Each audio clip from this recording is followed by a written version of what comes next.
Kharkiv, deuxième ville ukrainienne proche de la ligne de front dans l'Est, le chemin de l'école mène dans le métro. Une minute de silence solennel en hommage à ceux tombés au combat. Et pour tous, élèves comme parents, l'impatience de retrouver une certaine normalité. Pour les cours préparatoires, c'est important d'interagir avec des enfants du même âge et avec leurs maîtres. Mon fils aîné est au collège et lui, il étudie en ligne. Je ne veux pas que mes autres enfants étudient à distance. 3 200 000 élèves ont fait leur entrée en Ukraine, la deuxième depuis l'invasion russe.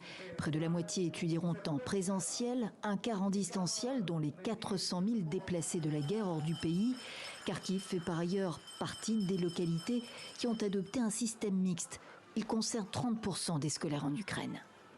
Je vais vous dire, cela en vaut la peine, puisque nous commençons l'enseignement mixte. Plus d'1 millier d'enfants étudieront dans le métro à partir de lundi.